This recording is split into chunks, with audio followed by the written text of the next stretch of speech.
What's keeping so many young people in Jamaica and ghettos worldwide stuck in the same cycle? In this deep dive, we explore the daily reality of the average Jamaican youth, how their mindset is shaped, how it compares to struggling communities worldwide, and what's keeping them from breaking free. From financial illiteracy to political disengagement, we examine the root causes and, most importantly, the solutions. But what happens when those who have escaped try to help others do the same? This is where the real tragedy unfolds.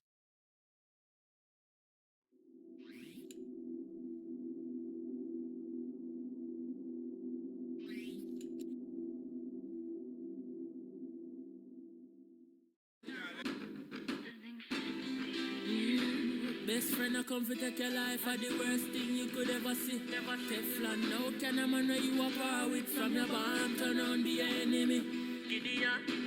We no want a friend from them, cause them heart it full up of jealousy.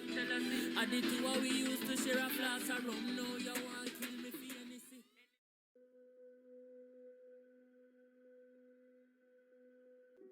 Jamaica, where the sunrise golden over the Caribbean Sea that dances with light, where breeze move through palm trees like poetry, a place filled with warmth, warm people, a warm culture, warm hearts, a beautiful place. But beneath that beauty, there's a hidden war. A war not fought with guns, but with minds. This war is not only about politics, and only about poverty, or even injustice. This war is about mindset, breaking the cycle, and setting yourself free. Because when your mind trapped, one of the hardest prisons for escape. Most people know Jamaica for its beauty. White sand resorts, hills, rivers, famous attraction, reggae music, dancehall, etc. From the outside looking in, Jamaica look like paradise. But just remember, paradise have a back door, and that is where most Jamaicans live. The battle of two minds. Progress versus passivity. In the inner cities of Jamaica, two kind of youth exist. Two kind of youth rise up every morning to the same sun, but walk two different paths. One youth build himself with crumbs, with hard jobs, old school books, second-hand shoes, but first an ambition. He hustles, not in ways described by the headlines, but through discipline, through faith, through self-denial. He builds slowly and quietly, brick by brick, with nothing but sweat and a dream stitched together from hard work and determination. Society barely sees him, but he's there, pitching or patching up his future with hope. But then there's the other youth, the one who chooses the street, who sees power in the nozzle of a gun, who is fascinated by shortcuts, scamming, robbery, violence, and handouts from crooked politicians. He's loud, he's foolish. He's glorified in music, in gangs, and viral videos. His rise is fast, but his fall is even faster. He builds his empire, not with professional skills or moral integrity, but by cheating and bloodshed And when it collapses, it buries more than just him. These are not just two boys. They are a symbol of a deeper war. The war of two minds. A war between survival and sacrifice. Between culture and conditioning. Between ambition and apathy. One part demands patience. The other demands pain. And the cruel irony in all of this, the youth who builds with crumbs often builds a future. The one who builds with violence usually builds a coffin. Combine this with envy and you have the war and success. The dark side of envy. A deep dive into the mindset behind self-sabotage, projected hate, and the war and success. The dark side of envy. When helping someone turn against you. There's this unspoken truth we don't like to admit. Sometimes the very people you try to lift up are the ones who secretly hope you fall.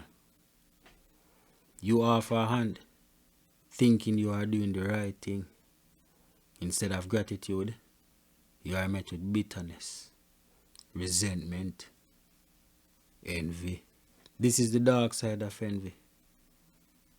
And if you have ever tried to help someone only to be punished for it, you know exactly what I am talking about. We tend to believe that helping someone succeed will make them grateful, maybe even inspired. But what happens when your success becomes a mirror they don't want to look into? The root of envy. Envy is not just jealousy. It's more corrosive. Jealousy says, I wish I had that. Envy says, I wish they did not. And this different matters. Because envy doesn't want to catch up. It wants to pull you down. When someone is struggling, your success can feel like a spotlight and their failure, even if you meant to inspire.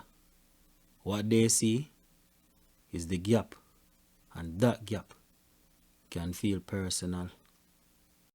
The unspoken betrayal of help. Now here's the twist. It's one thing to envy a stranger, a celebrity, or someone online. But it hits differently when the person you try to help becomes the one who resents you. Because help, whether you realize it or not, sometimes highlight a painful truth. To someone already battling the issue of self-worth, your help can feel like proof that they are behind. And instead of empowering them, it makes them feel inferior. How envy shows up? It shows up like a snake. It's subtle at first. You hear words like, must be nice, they just got lucky, they aren't that special. For the record, we aren't that special for true, man. We just work hard for what we want. These aren't just passing comments. They are defense mechanisms. Ways to justify the pain they feel inside. Because if our success was earned, what does it say about them? Sometimes they'll start criticizing your every move. Other times they'll distance themselves, or worse, try to bring you down. The emotional cost of being the target. And you, the helper, you are left confused. You feel betrayed. You feel guilty. Like maybe I do something wrong, you know? But here's the truth. You didn't do nothing wrong. Their envy isn't just about your success. It's about their pain. And unfortunately, you become the screen they choose to project it onto. Understanding the psychology of envy. Why they envy you instead of being inspired. The envious person focus on what they lack instead of seeing your success as inspiration. Your growth feels like a threat to their self-esteem, making them feel like a waste man or a waste woman. Like them feel. Resentment build up, and instead of accepting help, they respond with bitterness, criticizing you, distancing themselves, or even sabotaging you. They justify their feelings by blaming your success and luck, or claiming you have had unfair advantages. Why your help trigger these feelings? It highlights a gap between where they are and where you are. It may make them feel dependent or inferior, even if that was not your intention. Seeing your success reminds them of their own shortcomings and lack of achievement, deepening their frustration. At the heart of this is a tragic irony. You try to help, but instead you become a mirror to their pain. This is the mindset of the Jamaican youths. This is the battle of two minds. This is progress versus passivity. This is the war on success. On one hand, you have the progressive youth, the builder. He is rare, a youth who dares to rise above the norms, to fight the odds with discipline, vision, and purpose. His mindset, growth, knowledge, self-reliance, and elevation. His behavior, he studies, he hustles clean, he avoids the trap, and he tries to show others a better way. He has vision. He doesn't just want to escape the ghetto, he wants to transform it. But here lies the danger. The passive youth, the consumer, he is the norm, conditioned by neglect, politics, and pop culture to expect handouts or shortcuts. His mindset, entitlement, blame, distraction, envy. His behavior, he mocks ambition, idolizes scammers, and glorifies dons and guns, scrolling his life away on social media, playing video games while waiting for a link. His view of progress, threatening. It exposes his lack of initiative. To him, the progressive youth is not a brother, but a traitor to the struggle. By comparison, seeing the progressive youth is like looking in a mirror and seeing everything that is not. And in the twisted psychology of poverty, it is easier to destroy the mirror than to change your reflection. Then the clash, the silent war, becomes bloodshed when the progressive youth returns to his community to give back, to teach, to uplift. The very ones he wants to help often becomes his enemies. He tries to motivate, they call him a show-off. He builds, they plot. He speaks truth, they feel insulted. He shares opportunity, they say he thinks he's better than them. Then tragedy strikes. Why? Progress creates discomfort in a culture that worships ease. Passivity sees motion as mockery, not as inspiration. Then the ghetto kills its prophets before they finish speaking. This isn't just a crime. It's a spiritual and psychological warfare. Crab in a barrel syndrome. No one escapes unless all escapes, or none. Marga dog mentality. If I can't have it, you shouldn't either. Self-hatred, a legacy of colonial and post-colonial conditioning, where anything that challenges the norms feels like betrayal. Then the outcome, a silent genocide of progress. The cycle continues. The dreamer gets silenced. The builder gets buried. The community remains stuck in a loop of blame, envy, and violence. And the saddest part, Jamaica keeps burying its future in the name of pride, ego, and misunderstood loyalty. What is tragic is that envy and ignorance becomes a tool of suppression. Instead of asking, how did you do it? They ask, who do you think you are? Knowledge is power, but in fragile communities, power is often met with resistance rather than curiosity.